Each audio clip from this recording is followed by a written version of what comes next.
scariest part of this entire thing. Guys, hey, that's not good. RAM prices are going up because you didn't want to read Great Gatsby. I have to pay $20 a month. Because everything has memory in it. What? There's so many movies about why that's a terrible idea. This is fine. No! Do I sound okay if I say this? No, no, no, no, no, no. We get a call from a RAM manufacturer. No! What are we talking about? How's the bubble pop? What happens? AI, AU. So my question here, based on that, thanks for ChatGPTing that, by the way. Are you a baby? We're going to talk about a lot of potentially spicy takes on this video. This is an important disclaimer for you because these are my boys and we're not always going to agree on everything. They're not going to agree with me all the time. I'm not going to agree with them. You might not agree with them. But what's important is we're having a conversation like a bunch of humans. And if you can't handle that, don't watch the video. Enjoy.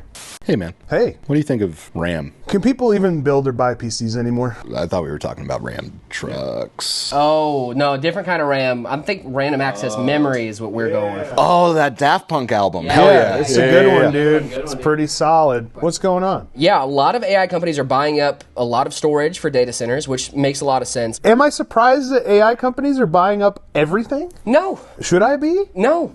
I just yeah, no, not everything isn't fine. Everything's not fine, obviously. But the thing that really ticks me off is that they're essentially writing blank checks for all of the RAM they could ever ask for, that all the RAM they could ever need, and it never gets to the consumer side of things where we have to buy things, the normal people have to buy things, and that can be an issue because now the supply side on the consumer side is low, and that means prices go up. Little economics lesson there for you, but I don't like it, and I want it to stop. It's tough. It's very tough because, I mean, think about it. If you're a manufacturer of RAM and you're like, do I sell this to Best Buy, who's going to sell X number of units, one-offs to people, things like that, throw it on Amazon, or do I sell it to a giant corporation that will buy just in bulk? They'll take whatever I got. They don't care about RMA. They'll throw it away if it doesn't work. They don't care. You're never going to see it again. When it's gone, it's gone. So of course they're taking, like you said, the blank check and then running with it. I mean, I would be doing the same thing. I'm not blaming the RAM manufacturers here. Like, that's not who I'm blaming at all. I'm blaming the companies that are scooping it up and just being like, this is mine now, thanks. I do somewhat blame RAM manufacturers for what we're going through. One, for allowing it to happen, but two, for not like coming up with any sort of plan to like restock their existing lack of stock. That's the part that's like starting to get to me, is like I'm looking at all these articles, I'm looking at all these news of like RAM prices and it's scarce and nobody can find it, it's all in the AI data centers, and then you have other articles that are just like, oh yeah, no, we're just not making more. We don't need to. Yeah, exactly. We really don't need to. Well, and there's a reason for that too, right? So people, this is like age-old question. Like, if there's a shortage on something, supply demand, why not make more? Well, there's also simultaneously a lot of talk about when's the AI bubble going to burst. So if you're a RAM company and you're making this stuff and you ramp up production and you new factories, new employees, you hire them, you scale up, bubble bursts,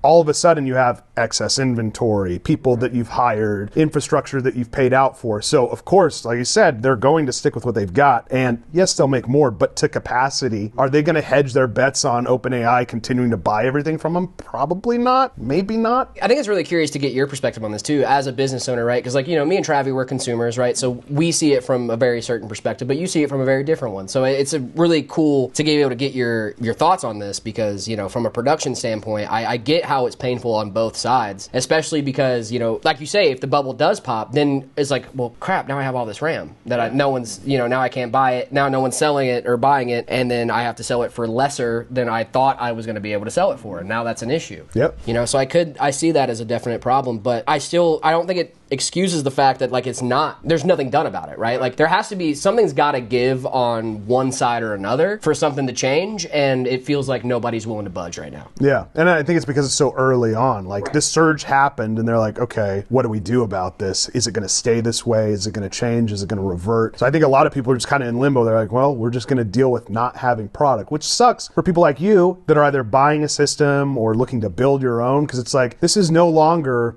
a hobby. Right. This is like a very expensive thing to get into, and we've seen this happen with GPUs in the past too, where it's just way above MSRP and it was just starting to settle down. It was literally just starting to, you could find a 9070 XT at MSRP and we were like, oh, awesome, this is great. NVIDIA cards were going for under MSRP on the low and mid range. We're like, great. Now everything's going to go up because everything has memory in it. Yeah. This affects your phone, this affects your GPU, like this affects more than just these sticks of RAM that we're talking about. It affects everything. I don't even think you made it a clear enough point of how much this affects. This affects your car. Yeah. This affects like so much things that you use on your daily basis. This affects. Like this isn't just like, oh yeah, like the computer nerds are a little upset right now. It's like, no, this is everything. Yeah. Am I crazy? Like, didn't we just have a silicone shortage like These this go in year? waves, yeah. Oh yeah. Yeah, it happens all the time. Yeah. It's just what are we out of? What do we have shortage of now? We can never have like a peaceful Month. Yeah. Ever. Dude, give me a straight month. Newsweek, I'd be happy. And like I think it goes to show too, because like I started working here in like what, February? Yeah. There has never not been news. You know what I mean? There's never not been a week's worth of news since I've started here, and that was when I was really starting to like pay attention to stuff, right? Like obviously I was a hobbyist for years, but like getting a job here and like actually like really needing to know the news, it's like, oh, there's not a shortage of things going wrong in the industry, you know, like in general, just in this space. So I just want a week apiece, or just 1 week. It used to be like that. It used to be, and I've almost forgotten what it was like. People that remember will remember a time when you bought or built a PC and you knew that a week later, all that stuff was going to be worth way less than what you paid for it. It was just like the worst investment to make. It's like buying a new car and driving it off the lot. It immediately loses value. Right. That's how it used to be. Now you're seeing people like sell their old cards for like what they bought them for and things like that. That didn't used to happen. Well, it's a crazy time because now is the only time ever in my life that my PC right now at home has appreciated in value. Yeah. It's a seller. Crazy. It's a seller's market. It's not a buyer's market. I could sell my PC right now and make profit on when I bought it a year ago. Yeah. After a year of depreciation, mind you. So we're saying PCs are a good investment. Which brings us right into today's sponsor, us. Meta PCs. MetaPCs.com, Black Friday sale, Black November sale. It's going on right now. Check it out. That's the longest ad you're going to get out of me today, so just go click on it. Anyway, it's crazy stuff. It is insane. And like looking back at all this, because like I want to first say I appreciate everybody who hopped into the comments on the last one and was just like, I love talking about game dev stuff. I love talking about these niche specific topics. I'll be honest, I don't know much about RAM manufacturing as much as I do like other pieces of hardware that it goes into. I actually am very curious to see how this is going to impact the Valve everything that they're going to be launching. Yep. Like how far in advance did they secure their stock, and like how far in advance did they get everything kind of bought out and like partitioned out to be able to pull off something like this. You're seeing people post right now, actually, and there are people with the opinion, and they might not be wrong, that this may be bad timing to launch this hardware for Valve, depending on how they procured all their memory and things like that, because that will affect the price, which is a big topic on last week's video. People were speculating on price and where it's going to come in. It makes it a lot harder to be aggressive when a key component and key components are now so much more expensive. My thought is how many do they already have made? I'm sure with Valve and that they have plenty of units already ready to rock and roll, ready to roll out, right? I don't think they would announce stuff without proper R&D, without like having stuff already being like in warehouses somewhere. But I would be curious to see that after that initial stock runs out, like with the 9070s that AMD launched, that if those prices will start going up after that, just because they had a certain amount that they could sell at MSRP, and now it's like, okay, well now we have to react to market conditions, right? Yeah. I don't know, man. And I mean, we're kind of doing the same, right? Like we're because you've publicly said that like we've got at least enough RAM to last us throughout X amount of months. Hopefully, yeah. I mean, we're on the cusp of Black Friday right now, which is when we usually sell through a lot of stuff. But we've tried to buy up. The thing is, like companies like us, it's not like we can buy out half a year or a year worth of stock, or like these big AI companies. We're a small business, right? But the advantage is we can still offer people that aggressive pricing until it, comes back to us, and then we have to pass that on, which everyone is going to have to do at some point. Like we can get pallets, but we're not getting warehouses of pure DDR5. We ain't that big. One day that would be cool, but yeah, we're not there. Yeah. And you know how we can get there? How? Hitting subscribe. That helps a lot too. Just click that little button. It's interesting stuff, man. I don't know how this shakes out, because now we're seeing stuff that says this is going to occur, like this shortage is going to be all through 2026 and stuff. Like, and how much of it is doom and gloom from RAM manufacturers? they want you to buy. That's another thing. When I start to see a bunch of articles, I'm like, okay, I do know some of it is grounded in fact, 100%. But also like how much of it is like scare tactics to get you to hit the buy button as well. I see what you're saying too, especially with like last couple weeks too. We saw RAM prices increase by sometimes 200%. Yeah. Insane stuff, right? So like it is a scary time to be a consumer in this market because you don't know if that price is going to skyrocket the next day, right? This came out of the blue for most people, you know? I think it's just a scary time to be in this market right now. Like as a consumer, I wouldn't feel comfortable going out and buying RAM right now. The scariest part for a business owner, for me, I'll tell you the scariest part. It happened to me last week. Scariest part of this entire thing. We get a call from a RAM manufacturer who says, hey, how's it going? I know you haven't bought from us in a couple years. Do you have any RAM that we could buy from you? Overstock. The second, again, RAM manufacturer wants to buy RAM from us. If that isn't an omen of what's coming, bad. I don't know what is. Guys, hey, that's not good. That call was scary. It was scary for a couple. Number one, like, no, we're going to sell to our customers. But two, like the fact that you're getting those calls from companies that are much, much bigger than mine is like, are we at the point now where things are getting weird? They're grasping at straws at that point, right? Like, because I mean, we just said it. Like, our inventory is nowhere near the size of even a small data center. Yeah. For them to be reaching out to the little guys, it's crazy too because they know based on your orders how much RAM you have. Yeah. So like they know that you don't have like a ton just sitting out here. You know what I mean? So like they are already like, man, we're really scraping the bottom of the barrel. Dude, they're coming to me with a cup, a Garfield cup, and they're like, could you just fill this up with a couple sticks? Like, that's how valuable this stuff is now. 16 gigs. It's crazy. I'll take 8 gigs at this point, you know?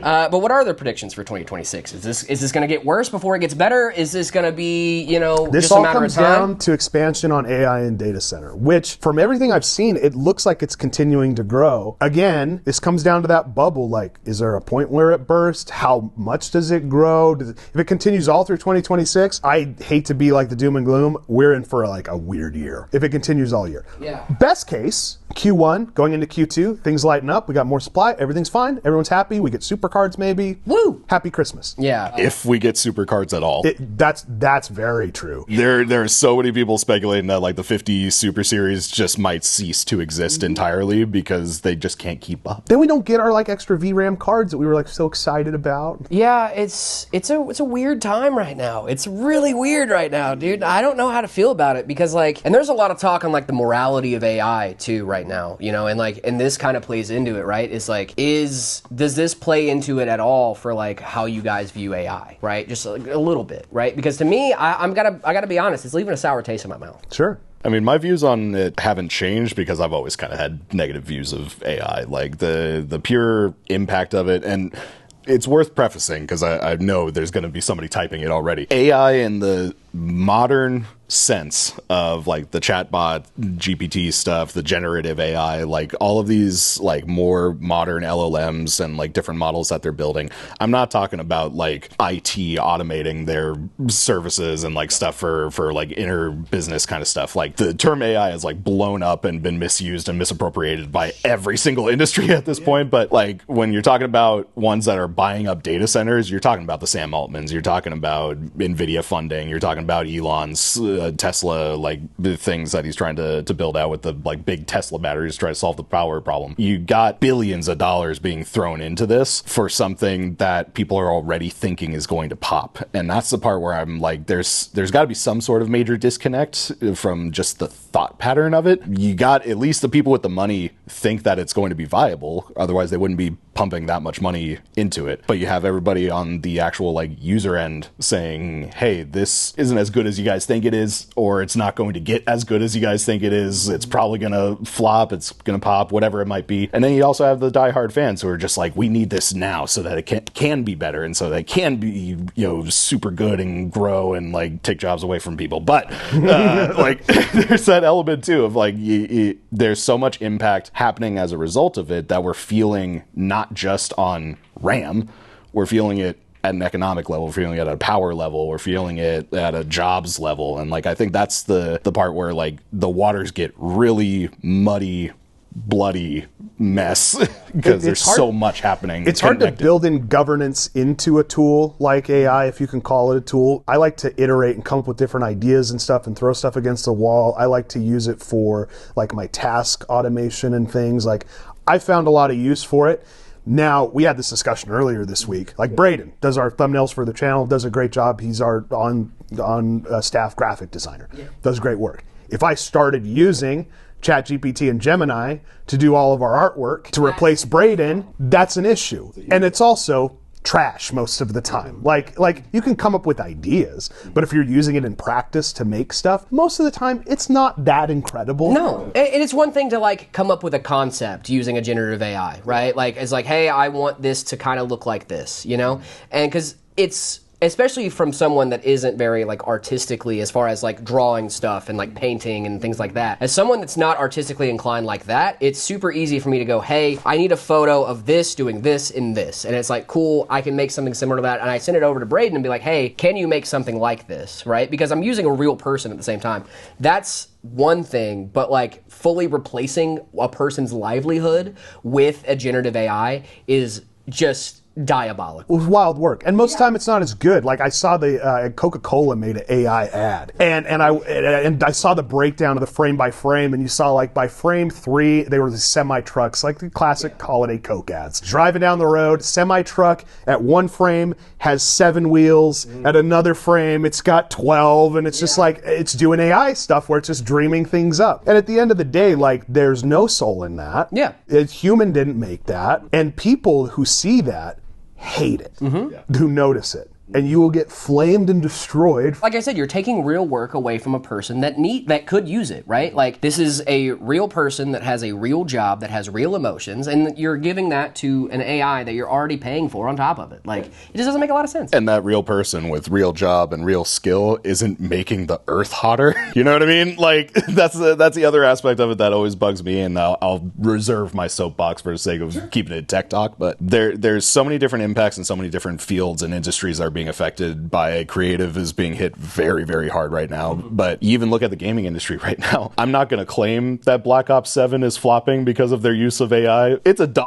shit game. But yeah, they used AI for their calling cards on this one. And like, calling cards and camos are like the one thing that you buy Call of Duty and play multiplayer for to like collect and get your whole like setup looking good. And it's like Studio Ghibli filter AI cards. Like, it is not subtle, and there's thousands of them. It's so crazy to me because like I think it can be a tool, right? It can very much be a tool. It's like a hammer, you know what I mean? It's how you use it, right? Like, you could put something in a wall and build something beautiful, right? You can build a great table. Like, I use it as a communication tool when I can't portray my ideas just right. I'm like, hey, how do I say this, or how do I portray this? You know, how can I tell my graphic designer that this is something I want to do, right? It's a different thing when it's like, when you're replacing full people. Sure. That is when, like, now it's an issue. You don't use a hammer to make a Coca-Cola ad. Right, exactly. I use it a lot. So I use it for, do I sound okay if I say this? Like, when you're talking to it, like, I have 45 employees at work here, right? If I want to say something, I want to make sure it's going to be like said in the right way or written, you know, like, just from a like observation standpoint. And sometimes it catches stuff like that. And then sometimes I'll run it by Trogdor, who's just another set of eyes. Like, I view it as just like another thing to run stuff by, not something to run something. Yeah, like, and that's how I think people should use it, right? It's like, it's a tool. And like, that's what, you know, whenever we've even thought about using AI in the office, it's like, it's a tool, right? Like, it's a tool. Don't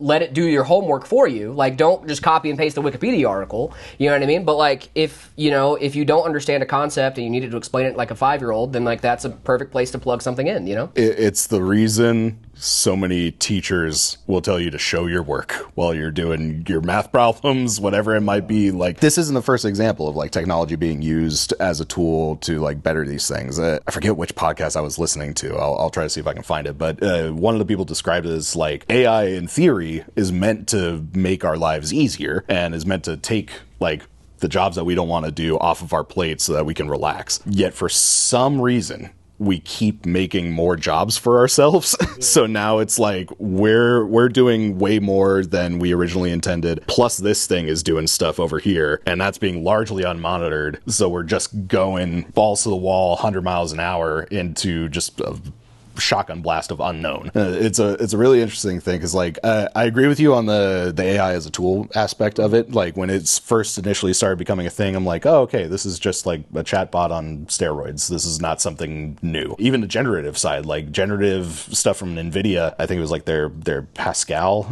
program where you could like draw like in MS Paint like rock and it would just make a photorealistic beach scene in front of you. It was like, oh, that was really cool. I could see that being used for concept art. That was like my initial reaction to it. If you had asked me 5 years ago if I could imagine the generative AI and like stuff that we're dealing with now, I'd be like, that's dystopian. Like that's some Terminator, RoboCop, Blade Runner type beat. You know what I mean? Like, and that's how it feels sometimes too. Like you hear stories all the time about like people falling in love with their AI chatbot and stuff. Like there's that lady that like gaslit herself into thinking her therapist was like in love with her because of her chat GPT. And I'm just like, brother, like chill out. Like it's a chatbot. Like, it's a large language model, right? That's all it is. It's like it's doing math to see what words go where. Like that's all it is, you know. And I think when people like get to this point of like, no, it has a personality. I've named it. It's like naming it's one thing, right? You know, like hey, whatever, you know, Siri, right? Like we all have that. But the second you go into like, I have a relationship with this thing, it's like, whoa, like now, like we're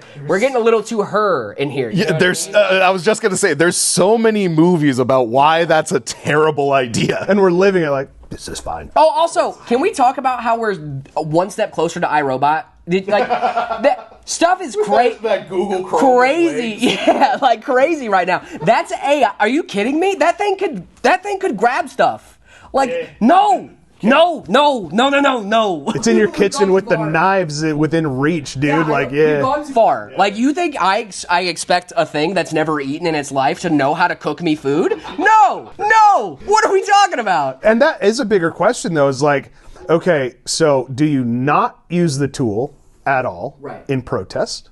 You potentially get left behind, or maybe not have, you know, the same types of resources that others have in a very competitive environment that we all live in, whether we like it or not. Yeah. Or do you try to figure out how it fits in? Because also, we're talking about how we hate RAM prices and we hate what's going on, and we're like, I like to use. So, but you can't. I haven't found a way. Just, you know what I mean? Yeah. Like it's.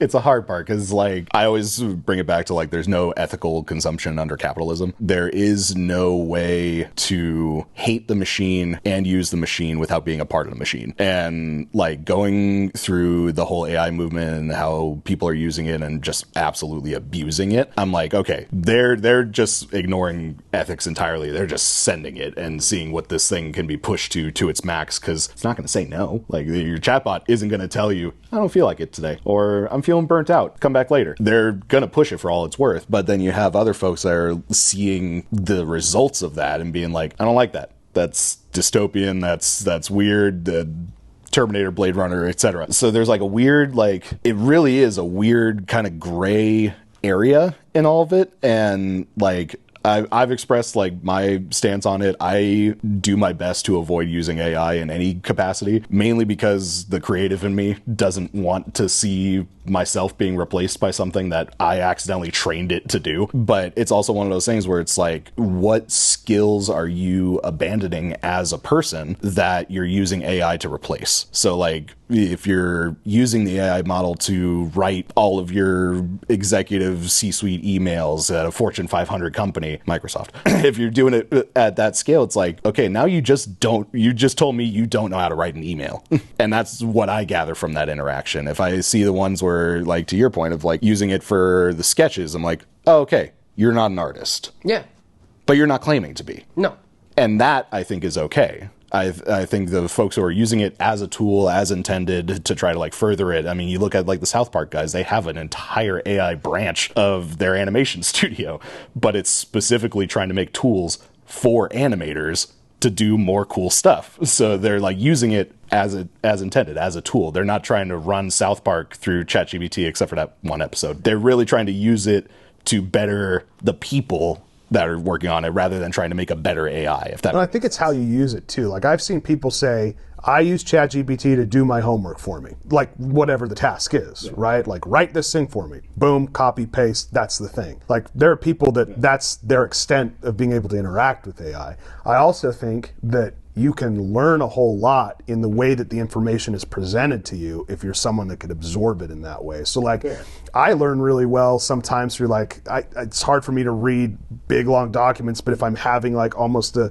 pseudo conversation, even though it's fake and it's with the machine, I feel like I'm able to retain it better.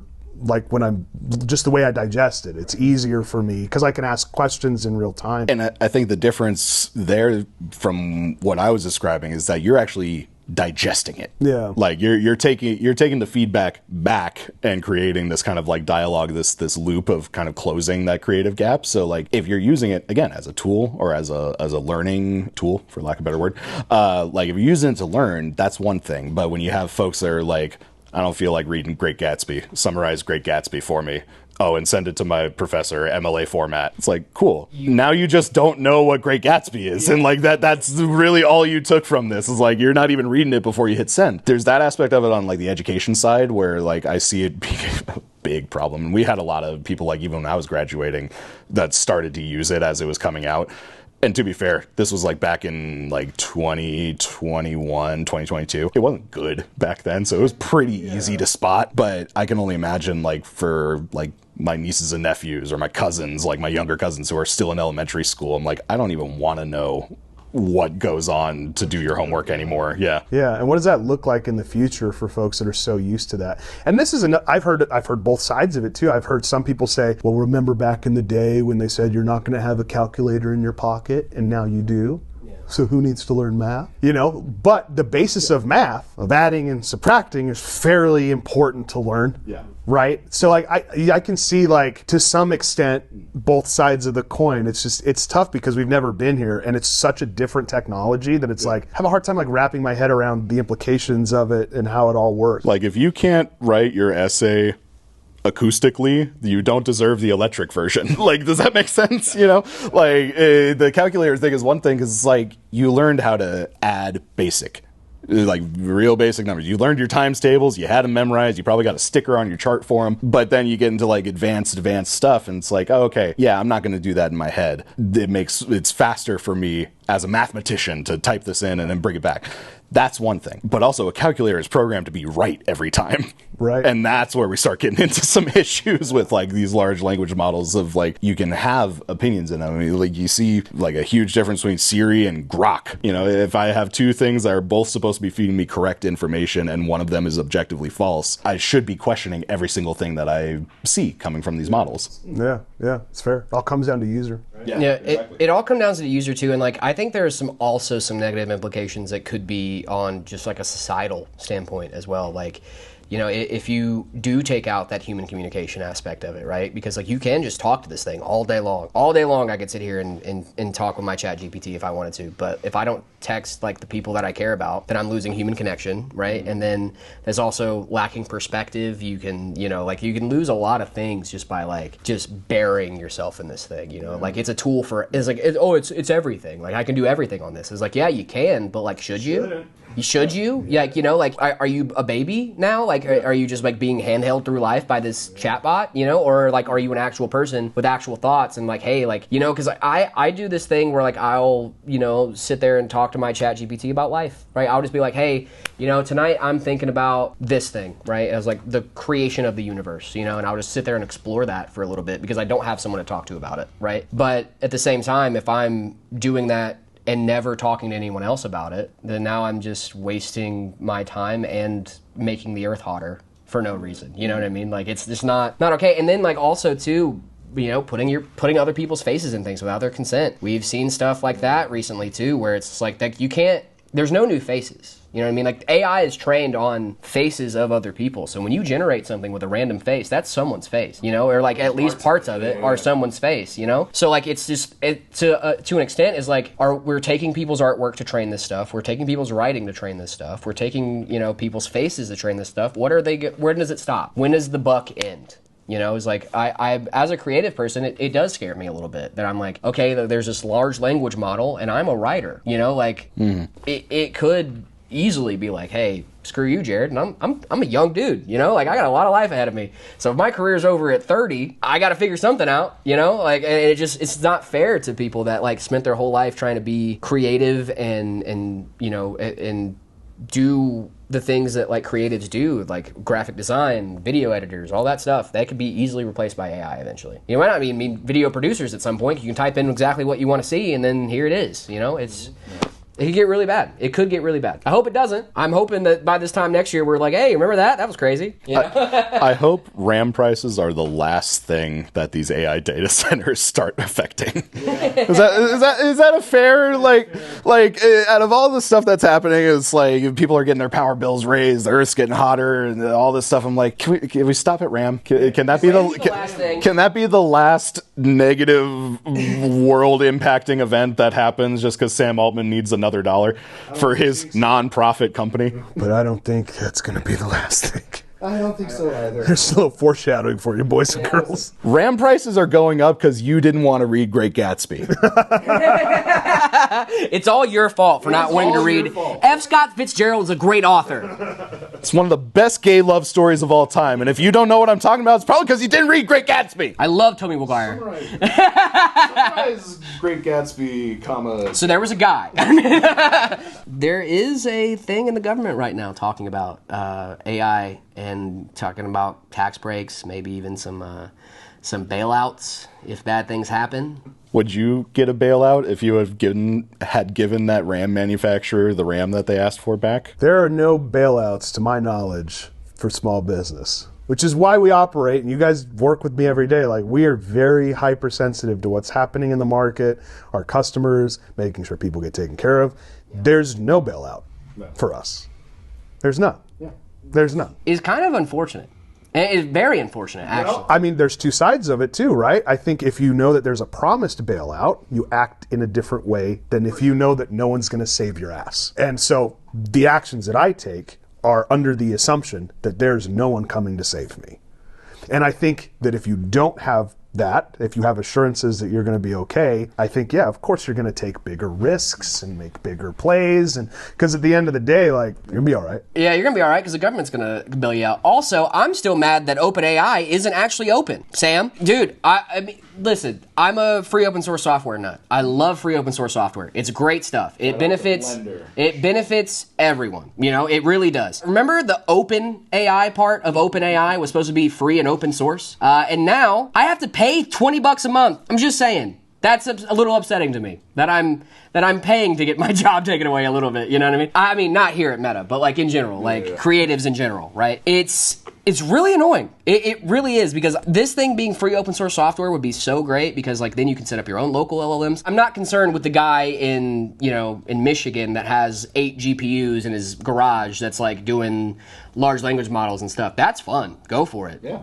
Home lab it up, dude. But like the big giant AI conglomerates that's taking RAM from people and, like waiting for someone else to help out when things go wrong, right? Like I just think there's, for lack of a better word, something bitch made about that a little bit, a little bit. Because it's like I'm waiting for someone to come save me when I make bad decisions. It's like, yeah, save yourself, dude. Like, to some extent. What do you think about PewDiePie? Oh, PewDiePie's great, dude. Man, he's really on that AI train. Yeah, he is. He's got like a crazy setup too, like all those Pro 6000 cards, and that's another like side of things that's really interesting is local LLMs. Yeah. Like that's becoming something that is more and more popular, where people want the hardware sitting on their desk or at home or wherever, and they want full control over the model and hardware and stuff like that, which is a barrier because, I mean, PewDiePie's a fairly wealthy individual. He's got, I think the setup's got to be 30, 40, 50 grand for his personal setup. It's pretty crazy. Like, everything aside, it's fun to watch a dude nerd out on hardware. I like that. 100%. That's fun. That's just good old-fashioned fun. Yeah, but, yeah, I mean, it's interesting. I mean, is it just a game of speed at this point? Because, like, in thinking about it, and this is completely off the cuff, I did no research to this, so, like, bear with me. In thinking about, like, something that PewDiePie could make with, like, 30, 40 grand, I'm not looking at that and having the same guttural reaction of just, like, oh, God, no, that's going to make everything worse. I'm sitting there thinking like, oh yeah, It's isolated, it's private, might make his room a little bit hotter, but like I don't think we're going to be wasting gallons of water on it. Is it really just the speed and the amount of like cooling and everything else that goes into these servers that is really the part that we're fighting against, or is it the stuff that's actually on those servers? Well, and that really all comes down to governance, right? And like how you conduct yourself. Because if you have a local LLM, the whole reason you would want a local LLM is full control, to be not have it be reporting back to everywhere else and sharing all your stuff with other people. It's the same reason, and I think PewDiePie did the same thing,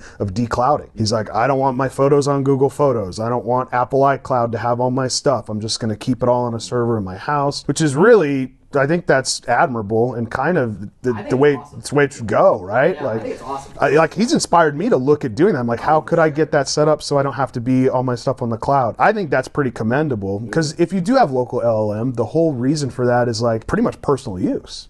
Like, I want to train it to do the things that I want it to do, and I don't want to like have a whole bunch of other people like looking at the stuff that I'm doing. Like, I want it to be mine, and I think that's totally fine. I'm a big fan of like doing your own thing. I think that's great. Well, and like we're a bunch of nerds too, right? So like anytime that I get to sit down and watch one of my favorite people on the planet sit there and talk about tech for 2 or 3 hours, I'm going to do it. It's a fun time. I enjoy it because I live vicariously through that just a little bit. You know, I'm like, oh, I want to set up a server. That looks like fun. Speaking of that, subscribe. Yeah, do that. Subscribe to this channel. Listen to me nerd out. That's cool. It is free, totally free. The AI side of things too, like, you know, we were talking a little bit about like the resupply and stuff like that, how that's being kind of taken away too. I didn't even think about the fact that they're probably paying for stuff before it even gets off the line. You know what I mean? They're probably buying in advance. Oh, yeah. You know, which means that the resupply stock, even if they were resupplying, we're not seeing that. Like, even if they were resupplying at a rapid rate, the consumer will not be seeing that at all. There's levels to it. It's so ridiculous because like it not only is it like a screw you to consumers, but it's just a screw you to your own customers to some extent, right? It's just like, hey, we don't care about you, dude. Like, and it's so messed up when like it's because, you know, like we here at Meta, like I'll give us credit until the cows come home. It's always about the customer, right? It's always about the customer, and that's always how it's been. It's like make the customer whole, make the customer right, do right by them,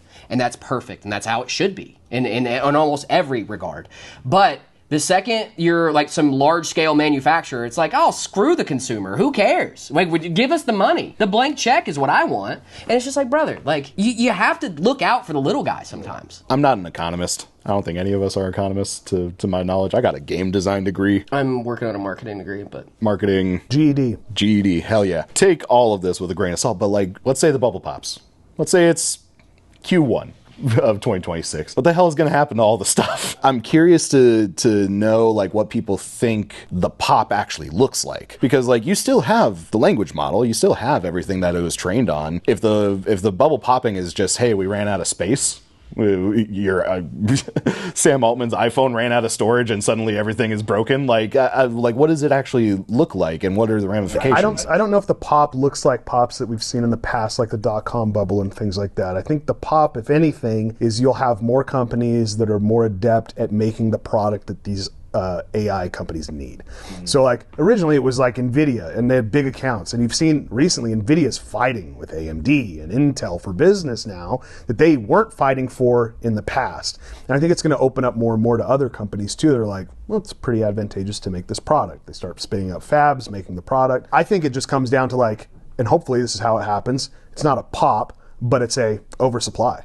And when oversupply happens, boy, that's when we get to shine, because prices go down on stuff. You can build something for next to nothing or way cheaper than you thought you were going to. That's a best case scenario. And then they can deal with all of the fallout from that. Yeah. You know what I mean? Like, that's a best case. If it's a true bubble pop and it's like, this isn't a technology that, you know, there's a bunch of regulation that comes in, which it won't, you know, maybe the whole thing falls apart. I don't see that happening. I think I have the exact opposite opinion, actually. I think if this AI bubble pops, it's going to be very, very bad. Because of, let's look at NVIDIA, for example. NVIDIA has been stacking cash from this AI thing. If that all goes away tomorrow, it's a good thing for us gamers because now they're concentrating on gaming cards again, but it's a very bad thing for NVIDIA's shareholders. So you haven't articulated how it goes away. AI goes away? Yeah, how does the bubble pop? What happens? Oh, if the bubble pops and that goes away, I mean, it could be a few different things. I think it could be regulation, which I may be, right? I think maybe regulation could be it, and like, you know, we see there's a large downturn and like downsizing of a lot of companies that are doing AI and stuff like that. But also, if the AI bubble does pop, I think it could even be user generated, right? It could be like, hey, I don't want to be a part of that. Where I think that's going to be hard is I think it's now so prevalent, you'll get replaced by someone who will use it. That is true, and that's very unfortunate that that's how it's going. But yeah, I don't know. I don't know what the pop looks like. I don't know what it looks like, but if it does happen and the AI bubble does pop, it could be a very bad day for people. It would be bad. Yeah, you're right. NVIDIA is freaking massive. When I started working in this industry full time, I worked around it, but full time in it, it was 2011. I had no idea what stocks were. I was figuring it out, but I was like, Money is buy the companies, like a couple shares of like a thing that I know what it is, and NVIDIA was one of them. And it was dirt cheap. It was like guidance, don't buy. It's a niche product, doesn't make sense. Who would have thought that now, in 2025, it's one of the biggest companies in the world. Yeah. It's crazy, and it's all on the back of this newer technology. Yeah, like if this is a bubble, and if it does pop, there's huge ramifications depending on the level of pop, right? I agree with you that I think that if this thing does pop, it's going to be like more of a OpenAI's got to downsize, right? OpenAI's got to downsize in some way, shape, or form.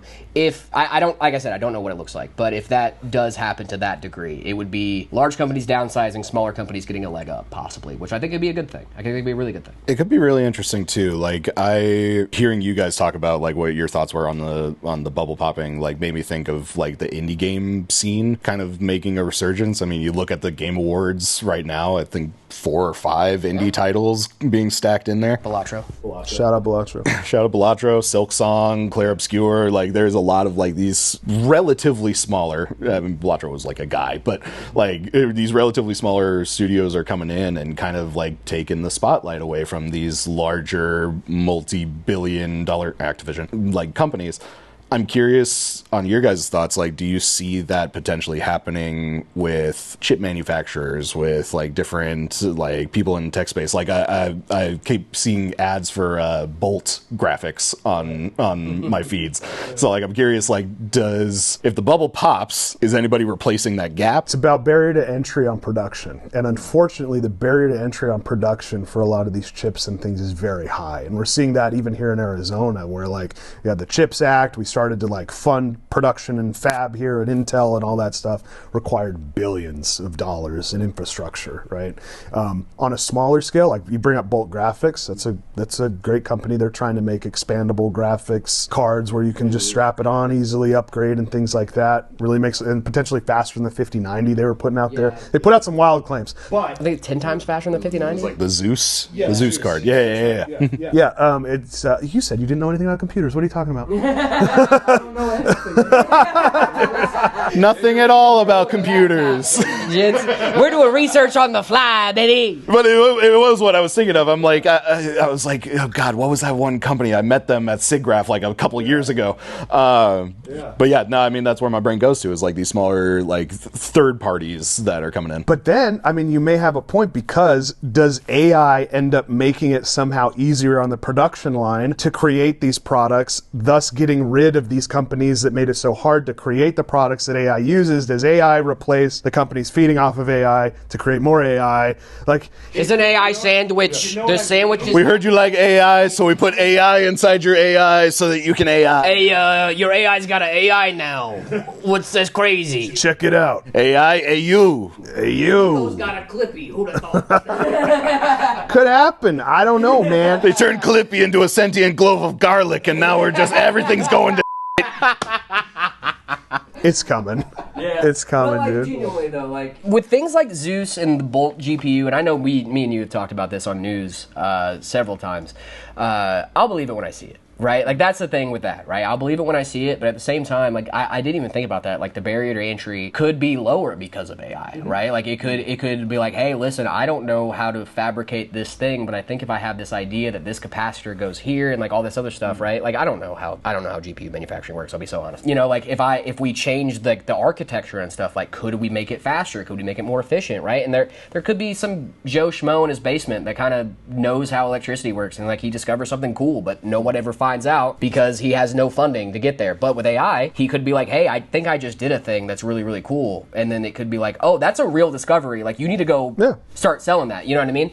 So, like, I think it could be like a little bit of a, On production lines, it's happening where AI is starting to, like, I had a very interesting conversation with a graphics card manufacturer that was in town. This was months ago. And this was a little startling. They said, we're going to tour next week after they visited us. They're like, in the next week, we're going to go tour a factory in California that is working on autonomous building of PCs. What? And I was like, excuse me? And they're like, yeah, this is going to be a factory where it can assemble all the builds for you. It does it all for you. Are you interested? I'm like, no, I'm not. Hell no. For many reasons. And one of the chief ones is, we can see our build crew down from this window here. And I'm going to toot my own horn here, we have incredible builders. They do. That build a great product. They put a lot of good time into it. And on the back of every build, what's on the back of every build that we sell? A sticker with a builder's face on it. Yeah. It ain't a robot on the back, you know what I mean? And a Windows key. No, for real though. If you take if you take off the back panel, you can see the face of the person that built your PC. But that's genuinely one of my favorite parts that we do, because like it does add such a human element to it, right? Like there is a real person that his job is to make these for you, right? And it adds an extra layer of like, not only do you know exactly who built your PC, but you know that there's a real person that actually cared. Yeah. And that means so much to a person, you know? Like it for me, like if I'm getting a PC and I have no idea who touched it, who worked on it, like it could be Joe Schmo that like they found on the street that said he could build a computer and he has no idea what he's actually doing.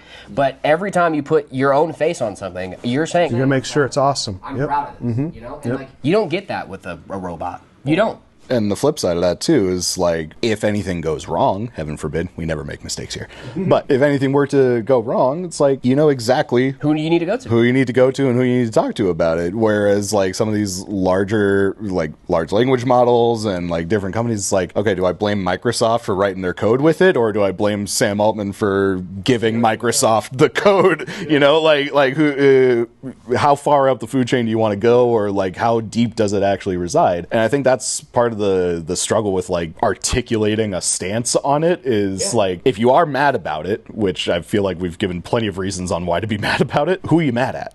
Yeah. Am I mad at a robot? Like, am I mad at a server? And like, you know, because like if I'm mad at a server, I'm talking to a hunk of metal. Like it is, you know, like it doesn't matter what I say. Like, am I mad at the guy who built the server? Am I mad at the guy? Right. Am I mad at the politician who's not writing anything to make sure that the servers actually work? Like, I'm more mad at the person that's not subscribed. What a good plug. Good. How'd that work? Was that great, Phil? How'd I do? Thanks, Phil. For real though, but there's two ways that can go. Like we're talking about robots building PCs. There will be system builders that use this service. You won't know that they're using it. They'll use it to lower their costs. But I think you have now given us such a selling point that is like even more exaggerated now. It's like, dude, ours are built by humans, brother. Like, it's artisanal at this point. Yeah, you know what I mean? Like, I don't know. I think there's two ways it can go where you can actually use a lot of this to your advantage by not using it. You know what I mean? Yeah. Like just in the way that we communicate with other people. It's like, dude, it was built by someone with flesh. That's kind of cool, right? Listen, the last time artisans built PCs, it did not go well, but what... What a callback, dude. Incredible, Jared. Incredible, Jared. I heard it and I was like, you don't have to keep that in because I know we probably don't. No, we'll leave it. Oh, okay, fine. Yeah, we'll leave it. Sorry, I saw my chance. No, you got it. It's funny stuff. My tangent had nothing to do with that. I was going to talk about the movie Rango. I love Rango. Johnny Depp, right? Or was it Rango or was it Happy Feet? Penguins? With the gay penguin? With the gay penguin, yeah. Yeah, movie that... Sorry, animated. This is worth it, guys. Leave all this in. Hey, Zach. Hello. Just should I? iron out the mustache. My mustache isn't as good as yours. Just gotta grow that baby out. I do. Yeah, that's really the only reason why it isn't. Google's not being helpful. Blame the machine. Google's not being helpful. Google. Hey, just ChatGPT it, dude. It's fine. Dude, AI that real quick. Yeah, just AI it, bro. There was a movie, and I'm 100% do it. This is great for a bit for the video. I don't want to.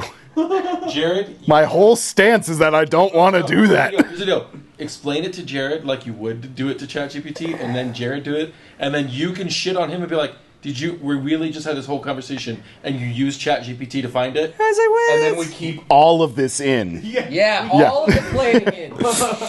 No, there was a movie. Okay. It was an animated film that in the credits specifically called out that they didn't use motion capture because somebody, I think at like one of the award shows, made this whole stink about not getting nominated because they used motion capture. My whole point in this being is that you will always find a human touch somewhere within any sort of pipeline of creativity. So like you talking about how we have that human touch of having all the PCs being built and having the stickers and whatnot. That's where my brain went to, was just like, oh yeah, that was like that time when Rango made it. And they made an entire movie about it and kind of shit on like the use of other technology. Is your AI model not giving you the results you wanted? It keeps telling him to invest in NVIDIA. It does. It's really weird. In credits, included a motion capture section for Rango. I found production notes that say the film was created using live action reference and motion capture rather than full motion capture. I don't know. ChatGPT just said you were wrong. It did. It heard everything. It heard everything you said. Sam Altman. Signed Sam Altman. Signed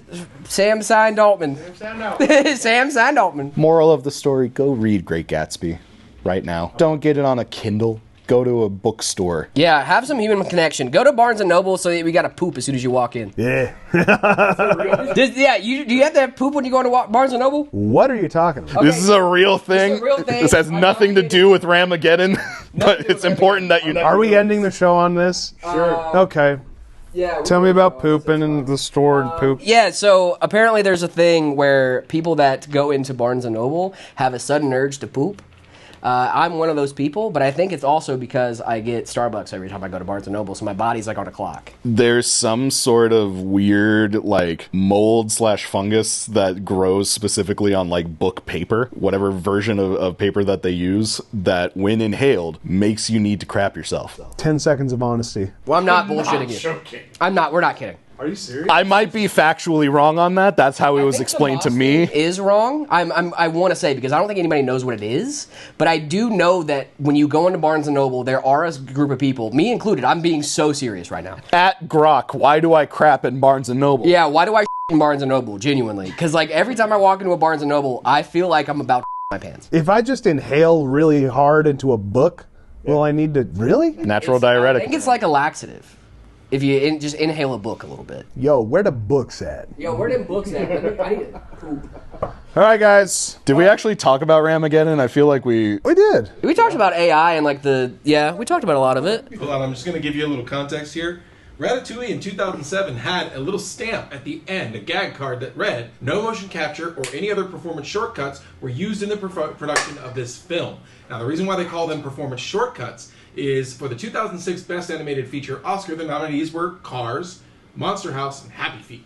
Happy Feet won, and they used a bunch of animators and animation nerds were salty because it was a motion capture film. They used a lot of real life tap dancers and stuff like that to make sure that they got the moves and stuff correct. And the animators were upset because their hard work of keyframing and learning all of those things was taken over by, well, let's just put a human in a mocap suit and cheat. And so they saw mocap as cheating whenever all of animation to that point was animated. So my question here, based on that, thanks for ChatGPTing that, by the way, is if that is what that says about that, right? Are we moving the goalpost when it comes to AI? Are, like, when, like, you know what I mean? Like, are we just... Because that seems like a very founded and grounded take during that time. But now, I feel like if you said motion capture was an animation, someone would slap you upside the head. Are we just moving the goalpost here? Or is this, like, an actual, like, fundamental bad thing? It's all immersion, like it's all what you're exposed to